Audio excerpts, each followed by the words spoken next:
Welcome to this CMI integration video.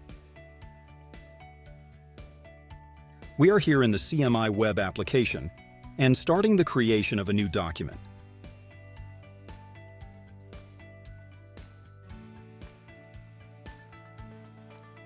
Here you can now see the integrated Office at Work template chooser, which allows the user to select a template directly in the template chooser.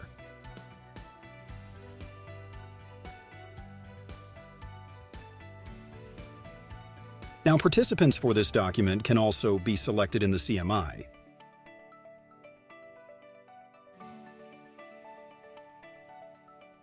Finally, the newly created document is opened in Microsoft Word.